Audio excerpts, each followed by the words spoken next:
Happy Saturday. It is January 3rd. It's the full moon tonight. Pardon whatever I have going on here. All of a sudden my hair doesn't want to do anything and I'm about over it.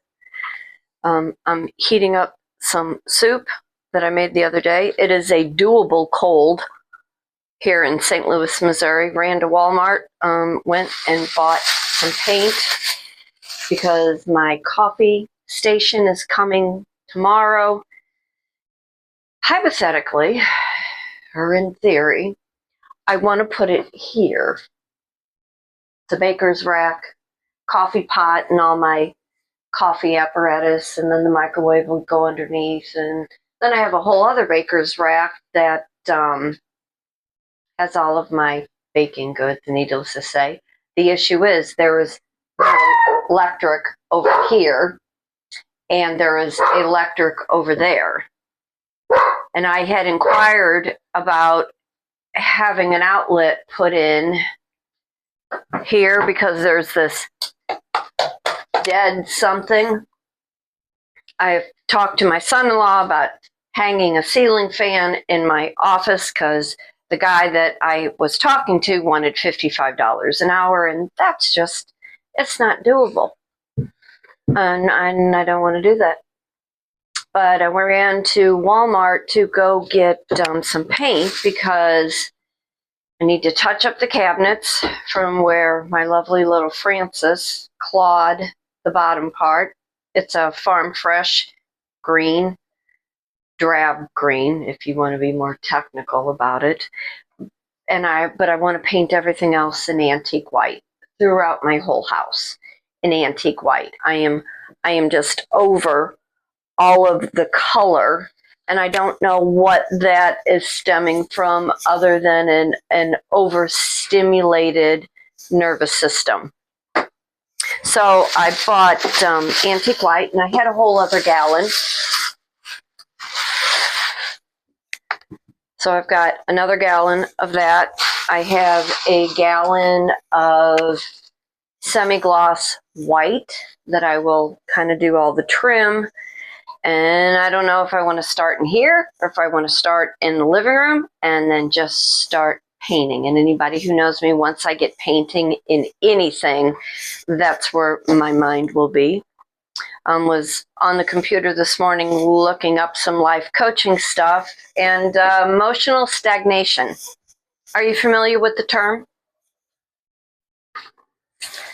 Emotional stagnation is when you are so distraught and overstimulated by life, pretty much affected by addiction, grief, toxicity, you become so overwhelmed with choices that you have to make that your persona takes on this stagnation, which in turn could look like time procrastination or future faking.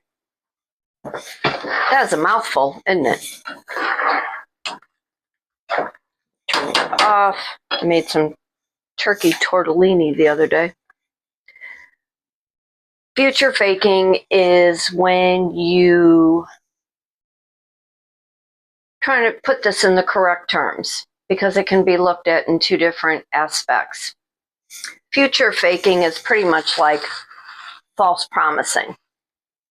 You put it out there that you want the same things that somebody else wants, and then once an initial stage has surpassed, the person backpedals.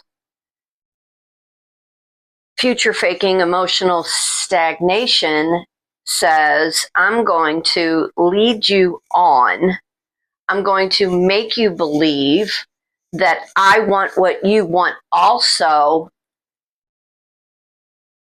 with that person hanging on to the hope that something is going to be different, that there's going to be something to stimulate movement in the person whose life is very stagnant.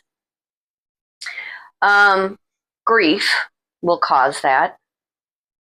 Addict behavior when you're constantly chasing a high and your standard of how you are looking to have a good time is not met by your own emotional needs, because somewhere along the line someone has abandoned you and left you to your own defenses.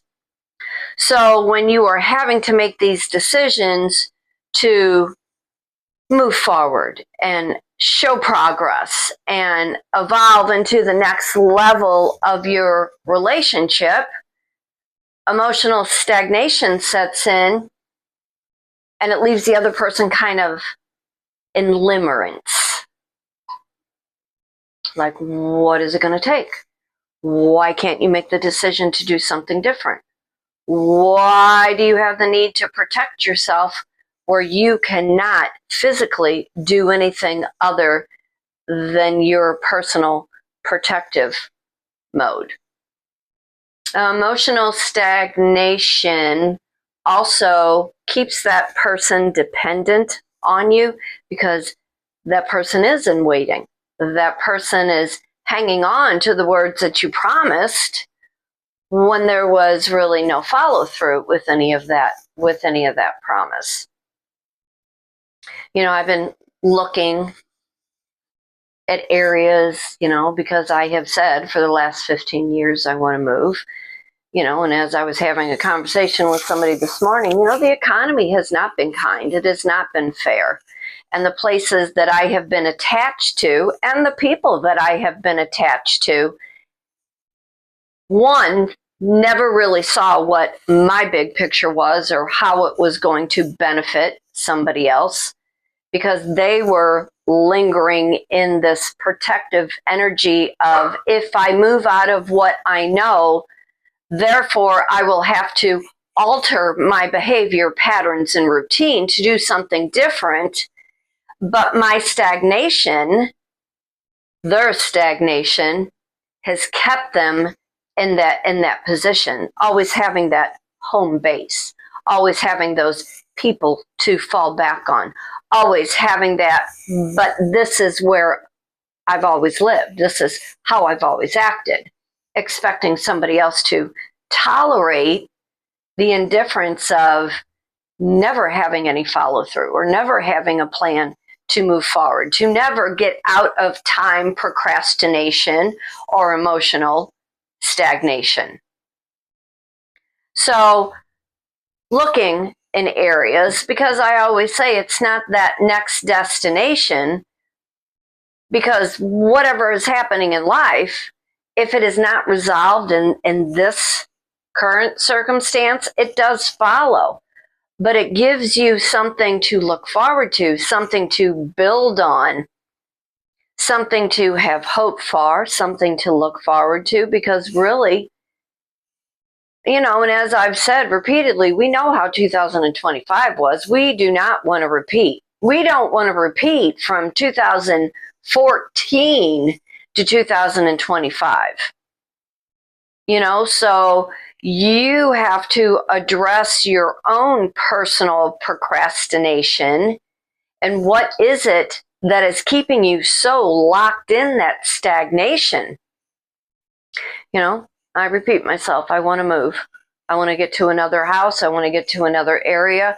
I physically cannot do the job that I want to do with my business being in this area. My goal has not changed. I want to teach. I want to sell my merchandise. I want to, bring on another line of merchandise. I want to content create. I may have my hand in food and beverage still a little bit, but I am aging out of it. So there is no procrastination. There is no stagnation. It's like, okay, let's get this ball moving. What is it that any of us can do to put one foot into the other, in front of the other, to get us out of what we've always known? Definition of insanity: keep doing the same thing, expecting a different outcome. When you're on the inside trying to read that label, you can't read it because you were so consumed with being in that small environment, you can't see outside of what else is going to work better for you in a different area. You know, toxicity. Who are you surrounding yourself with that is keeping you in that same stagnation? And why are you so dependent on them? In your living situation, who's living in your household? And why are they there if they are holding you back? Why are you going into a job with people who are so less intelligent than you are, but yet because you need that security of that income and that 401k and the health insurance that you're not even utilizing, it is keeping you in that stagnation. You know, your own abandonment issues growing up. Who left you where to fend for yourself, creating your own security and your own protectiveness, other than some really bizarre coping skills? Emotional stagnation. Isn't it time you come to terms with your emotions? Isn't it time you look at how far removed you are from a life that you could live elsewhere doing other things to keep you happy and healthy? You know, are you understanding why you were so stagnant and why you can't make a choice? Because that security that you think you need, if you make that wrong choice, that uncalculated risk, you have nothing to fall back on other than your own ingenuity, trying to figure out how it's all going to work. You know, and there's a little bit of difference between having financial stability, because like I always say, I can do what I do anywhere. I am not locked into anything other than this mortgage right now, which is an easy fix if you think about it. But for all of yous that are in jobs that are destroying your mental health, all of you that are in jobs where you are so not appreciated and your job skills are so substandard to your own personal potential because you know what you bring to the table. What about that relationship? What are you codependent on? Are you needing to have just a body in your house?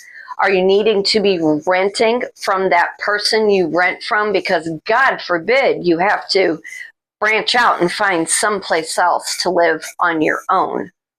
You know, so codependent on that person providing that type of environment for you, you're stuck.